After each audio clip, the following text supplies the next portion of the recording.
Hello बच्चों, I hope आप सब लोग मस्ती कर रहे होंगे क्योंकि आपकी चल रही है समर वेकेशंस।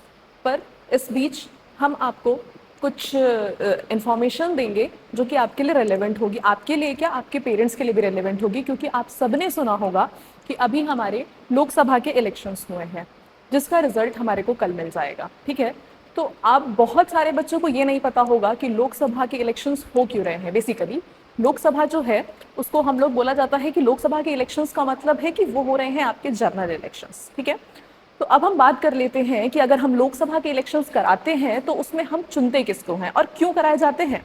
बेसिकली आप सही सोच रहे हैं कि लोकसभा के इलेक्शंस जो है वो प्राइम मिनिस्टर के लिए कराए जाते हैं। जैसे आप सुन रहे होंगे कि किस तरीके से मोदी जी और अलग अलग कैंडिडेट्स जो हैं, अलग अलग पार्टी के कैंडिडेट्स जो हैं वो इसमें हिस्सा लेते हैं और कहीं ना कहीं क्या बोलते हैं इलेक्शन के कैंपेन भी करते हैं। ठीक है, तो अब हम बात करेंगे कि लोकसभा में किस चीज़ को किसको चुना जाता है। बेसिकली लोकसभा में जो चुनने वाले जो लोग होते हैं जिनको हम चुनते हैं उनको हम बोलते हैं एमपी। एमपी का मतलब होता है मेंबर ऑफ पार्लियामेंट। ठीक है, ऐसा नहीं है कि हम सिर्फ लोकसभा के लोगों को ही एमपी बोलते हैं, राज्यसभा में भी जो लोग चुने जाते हैं, जो लोग बैठते हैं, उनको भी हम एमपी बोलते हैं।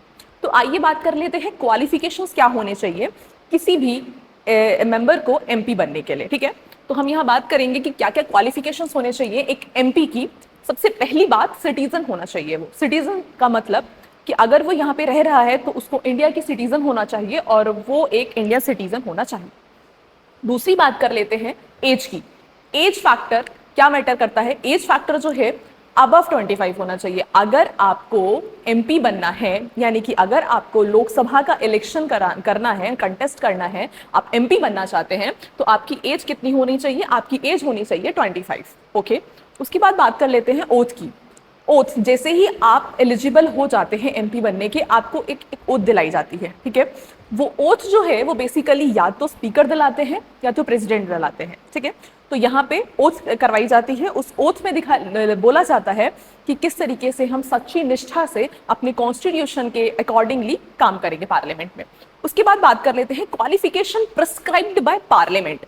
ये बहुत ही इंपॉर्टेंट क्वालिफिकेशन होता है। किस तरीके से? क्योंकि बाकी सारी जो क्वालिफिकेशंस है वो सब क्वालिफाई कर लेते हैं। जैसे कि आप सिटीजन हैं इंडिया के, सबको पता है।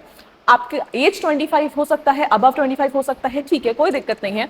आप ओथ भी ले सकते हैं, उसमें भी कोई बड़ी बात नहीं है। लेकिन सबसे इंपॉर्टेंट चीज कि यहाँ पे क्या है, आपको एक क्वालिफिकेशन बताई गई है पार्लियामेंट के द्वारा। इसका क्या मतलब है? सबसे पहली बात, बैंक करप्ट नहीं होने चाहिए। यानी कि ऐसा कोई केस ना चल रहा हो कि आप कहीं से किसी जगह से किसी बैंक से पैसा लेकर के भागे हों और आप उसको रिटर्न नहीं कर पाए हों। जैसे कि बहुत सारे केस देखे होंगे आपने इंडिया में, विजय माल्या जैसे लोग हैं जो बैंक से पैसा लेकर के और उसको मतलब नहीं दे पाते हैं, तो ये है आपका बैंक करप्सी। तो बैंक करप्सी नहीं होनी चाहिए, आपके ऊपर कोई ऐसा केस नहीं होना चाहिए, आप कहीं बैंक करप्ट नहीं होने चाहिए। दूसरी चीज ये है अनसाउंड माइंड। अनसाउंड माइंड का मतलब आप मेंटली इस तरीके से डिसेबल नहीं होने चाहिए कि आप इलेक्शन को कंटेस्ट ना कर सके या अपने आप को आप डिफेंड ना कर सके। मतलब आप ये जो अनसाउंड माइंड है वो कौन डिक्लेयर करेगा? वो बेसिकली सुप्रीम कोर्ट डिक्लेयर करता है कि ये इंसान जो है अनसाउंड माइंड का है कि नहीं है।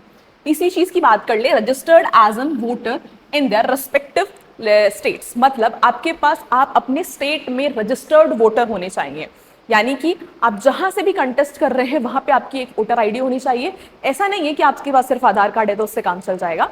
तो ये कुछ क्वालिफिकेशंस हैं for the member of parliament. यानी कि अब जितने भी लोग इस लोकसभा में इलेक्शन में कंटेस्ट किए होंगे उन सब ने सबसे पहले ये इसको क्वालिफिकेशन को क्वालिफाई किया होगा, उसके बाद ही वो लोकसभा में पार्टिसिपेट कर पाए होंगे। Thank you.